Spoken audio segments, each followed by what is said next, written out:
काळिया दमन कथन एकुदी महादाईसी पुसिले जी जी श्रीकृष्ण चक्रवर्ती काळिया कैसा नाथीला सर्वज्ञ म्हणितल्या काळिया सर्प तू कश्यपा पासून कद्रूच्या पोटी जन्म. कद्रू आणि विनिता दोन बायका होत्या. तो शेषाचा बंधू. ऐसे हे शतएक बंधू नवा नवा शता शता फणाचे. 100 फण होते. किती भीती वाटत असेल. ते तू तिघ सहस्त्र फणांचे. कोणी कोणी 3 सहस्त्र म्हणजे 3000. शेष अनंत वासुकी. शेष तो पाताळी तेने पृथ्वी धरली. अनंत तो क्षीराब्दीशी नारायणाची शय्या झालासी. अनंत वासुकी तो महादेवाचा कंठी आणि तो पाताळीचे राज्य चालवी. ऐराव सर्प मुख्य करून पाताळी असती. गरुडाची माता विनिता गरुडाची. ते कश्यपाची भार्या. मी म्हणलं ना कद्रू आणि विनिता. कवनी एकी काळी कद्रू कपट केले. तिने कपटे विनितेशी भाषे गोवनी दासी केली. तेव्हा गरुड आला ते देखोनी कोपला. गरुडीचा मुलगा होता विनिता. सर्पा ते गिळू लागला मग अवघे सर्प पळाले. कवनी समुद्रा माझी रिगाले. कवनी पृथ्वी माझी विवरे असती तेथ रिगाले. कवनी पर्वतांच्या कुहरी रिगाले. काळिया गोवर्धनासी आला मग यमुनेच्या डोही राहिला. ते डोहासी ऋषी शाप होता. येथ जो पक्षी येईल तो मरेल ऐसे जाणितले म्हणून काळिया येथ असे. महादाईसी पुसिले जी जी ऋषी डोहाशी शापू का दिनला. सर्वज्ञ म्हणते कवनी एकू 100 नावे ब्रह्मर्षी यमुनेच्या तिरी मंत्र जपत होता. तेथे यमुनेच्या तिरी पक्षी नाना परीचे आळाप टाहुवे करती. ते याचे चित्त विग्रह होय. मग तेने म्हणितले दीढा गावाचेनी माने. येथ जो पक्षी येईल तो मरेल. कारण त्याच्या याच्यात विघ्न येऊ लागलं. मग तेथ जो पक्षी येते ते मरती. तेथ कवनी पक्षी येना तेथ काळिया आपुलेनी परिवारेसी असे. मग तो डोहो अवघा काळियेची मुखाचिया ज्वाळा करुनी विशोदकाचा झाला. तेथीचे कवन उदक न पिये. मग कोसाचेनी माने विशोदक तेथोनी काळिया आपले विष आकर्षिले. म्हणून पुढा तेची उदक निर्विष. एकुदी श्रीकृष्ण चक्रवर्ती वत्स गोप गोधने सहित काळियाचे 83 भिजे केले. गोधने थडिये चरावयाला गेली. एक गोपाळ गोधना जवळी असती. एक गोपाळ ऋषी श्रीकृष्ण चक्रवर्ती जवळी असती. मग श्रीकृष्ण चक्रवर्ती चेंडू फळीचा खेळू मांडिला. चेंडू फळी खेळता उशीर लागला. मग गोधना जवळी गोपाळ होते. आपुला लिया मोठा सोडीनी तया डोहाच्या तिरी जेविले. मग म्हणू लागले उदक कोणते घ्यावे. येथीचे उदक कवनी घेत नाही. तर एकी म्हणितले घेऊनी पाहो पा काय होईल ते पाहू. ऐसे म्हणून एकी ते उदक घेतली. त्याच्या देखावेखी एरी घेतले. इतुकेनी ते विखे घारे जुन अवघेची वाळवंटी पडिले. प्राण विसर्जिले सगळेच गेले. एरीकडे श्रीकृष्ण चक्रवर्ती आणि बळीभद्र आणि नावाचे मुखरी 8 गोपाळ वडजा वाकडा वामा बागडा पेंडा सुदामा बळू सुबळू आणि शतभरी ऐसे चेंडूफळी खेळत खेळत योजनभरी गेले. तेथोनी मागुते खेळत खेळत यमुनाची या पाणी येडा येत असती. कोर एकू तीर उलेसी. तेथोनी श्रीकृष्ण चक्रवर्ती डांगा करोनी चेंडू सत्राने हानितला तो गगन मार्गे गेला. तेथोनी भूमीवर पडला. तेथोनी उसळून काळियाच्या डोही थडिये विशाळ कळंबाचा वृक्ष होता. त्याची या अर्धिया शाखा डोहावरी गेल्या होता. तेथे एक चेंडू एकीये डहाळीये अडकला. श्रीकृष्ण चक्रवर्ती गोपाळा ते म्हणितरी चेंडू पहा कारे. गोपाळ चतुर्दक्ष पाहू लागले तो चेंडू न दिसे. मग म्हणू लागले चेंडू दिसेना. श्रीकृष्ण चक्रवर्ती म्हणितले जा अवघ्या गोपाळा ते 5 गोधने घेऊन या. एखादा ठाई हा डोह सांडोनी भोजन करू. मग गोपाळ तेथ गेले तेव्हा गोप गोधने विदेही झाली असती. एकी तो चेंडू देखिला. मग तेही येऊन श्रीकृष्ण चक्रवर्ती पाशी सांगितले. मग श्रीकृष्ण चक्रवर्ती तेथ विजय केले तेव्हा गोप गोधने पडिली देखील. बळीभद्र देव म्हणितले दादो हे ऐसे काही. बळीभद्र देवी म्हणितले येथ काळिया सर्प असी तयाचिनी विषय हे उदक विषमय असे. ऐसे लोक सांगती हे उदक येई घेतले म्हणून ये घारेले पडिले.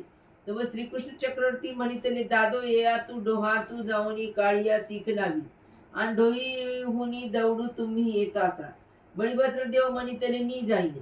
श्रीकृष्ण चक्रवर्ती म्हणितले, आता येथं गोकुळाची अवघी येती ती हिमपुटी होती, तर तुम्ही ते सांभाळीजे आणि या गोपाळा ते केऊते जाऊने दावे.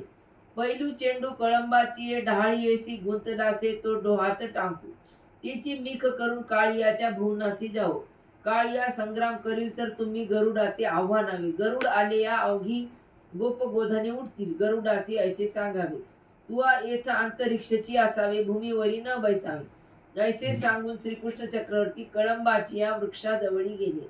वळगले श्रीकरे धरुणी कळंबाची खांदी हलविली. इतुकेनी चेंडू भीतर पडिला आणि चेंडूआ सरीसी उडी घातली. श्रीकृष्ण चक्रवर्ती काळियाची या भुवना बीजे केले. तव काळिया निजेल असे. तव नागभार्या म्हणू लागल्या, आगा आगा सुकुमारा, तू ऐसा बरवा येथ केवता आलासी.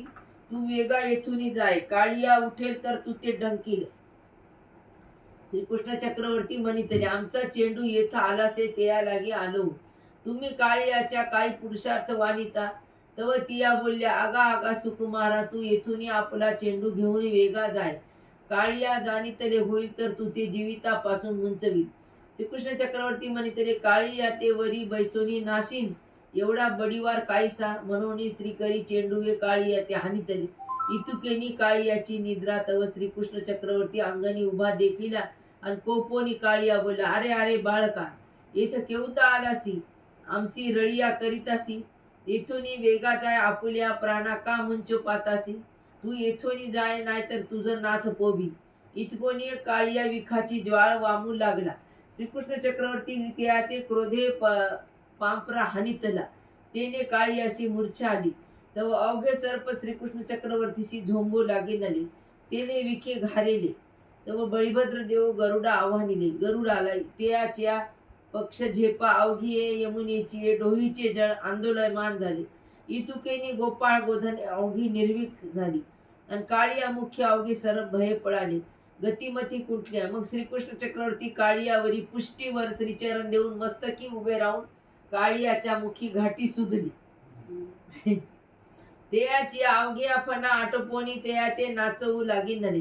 काळिया रुधिर वमू लागिनला. मग रक्त वकू लागला रुधिर. काळियाच्या राणीया नागकन्या श्रीकृष्ण चक्रवर्ती ते विनवू लागिनले.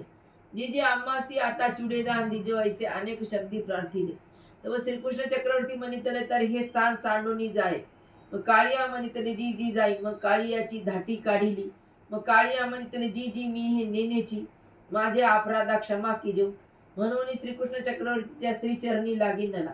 मग श्रीकृष्ण चक्रवर्ती विनय, जी जी मज सर्वज्ञ येथून पाठविता ती, तर मज गरुडाची निर्भय. गरुडाची भीती होती. गरुड काय करतो? गरुड खात नाही ना सापाला. आणि ते 2 सवतीचं नव्हतं का, हा. ते विनीता कदरून, त्या कदरून धोक्यानं हिला दासी केलं होतं. आणि हिचा मुलगा गरुड होता विनीताचा. त्या कदरूचे ते सांगितलं ना मुलं ते सुरुवातीला.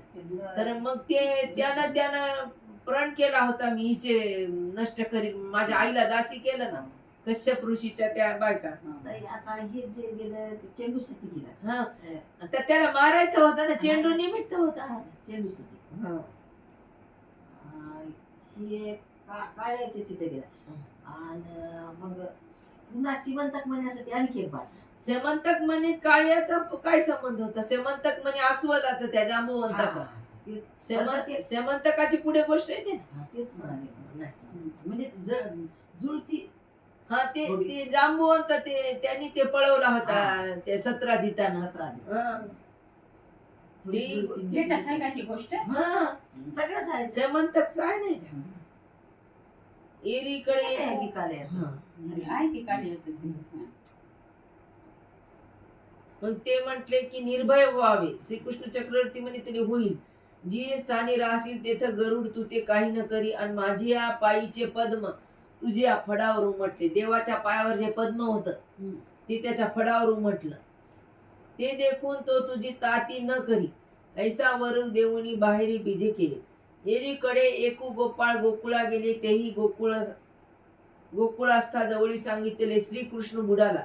ते परिसोनी नंदादिक गोप यशोदादिकी गोपिका मुख्य अवघे गोकुळ आक्रंदूत तेथ आले. एके गडबडा लोळती, एके उदका माझी घाली ती. एके धांडोळी ती. मग बळीभद्र देव नंद यशोदेशी संभा केले. तेव्हा घटिका दो श्रीकृष्ण चक्रवर्ती जळा बाहेरी बीजे केले. मग गरुड श्रीकृष्ण चक्रवर्तीशी दंडवत करून आपले असताना गेला. मग श्रीकृष्ण चक्रवर्ती नंद यशोदेशी भेटले आणि अवघी सुखीये झाली. मग श्रीकृष्ण चक्रवर्ती समस्ता सहित गोकुळा बीजे केले. काळिया ते स्थान टाकून अनिका स्थाना गेला. तै लागून ते स्थान पक्षी अशी निरुपद्रव झाले आणि तेथीचे उदकही निरुपद्रव झाले. मुसाचं साप